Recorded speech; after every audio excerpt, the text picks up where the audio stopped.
ಕಾಂಗ್ರೆಸ್ ಬಂಡಾಯ ಅಭ್ಯರ್ಥಿ ಜಿಬಿ ವಿನಯ್ ಕುಮಾರ್ ಪಕ್ಷೇತರ ಅಭ್ಯರ್ಥಿಯಾಗಿಂದು ನಾಮಪತ್ರ ಸಲ್ಲಿಕೆ ಮಾಡಿದ್ದಾರೆ.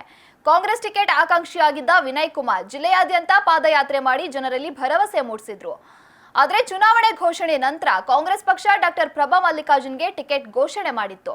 ಇದಾದ ನಂತರ ವಿನಯ್ ಕುಮಾರ್ ಚಿತ್ತ ಮತದಾರರತ್ತ ಎಂಬ ವಿಚಾರದೊಂದಿಗೆ ಮತದಾರರ ಬಳಿ ಹೋಗಿ ಅವರ ಅಭಿಪ್ರಾಯದಂತೆ ಪಕ್ಷೇತರ ಅಭ್ಯರ್ಥಿಯಾಗುವುದಾಗಿ ಘೋಷಣೆ ಮಾಡಿದ್ರು. ಇದೀಗ ಉಮೇದುವಾರಿಕೆ ಸಲ್ಲಿಕೆಯ ಮೊದಲ ದಿನವೇ ಕಾಂಗ್ರೆಸ್ ಅಭ್ಯರ್ಥಿ ಡಾಕ್ಟರ್ ಪ್ರಭಾ ಮಲ್ಲಿಕಾರ್ಜುನ್ಗೆ ಟಕ್ಕರ್ ನೀಡುವಂತೆ ನಾಮಪತ್ರ ಸಲ್ಲಿಕೆ ಮಾಡುವ ಮೂಲಕ ಚುನಾವಣಾ ಕಹಳೆ ಮೊಳಗಿಸಿದ್ದಾರೆ.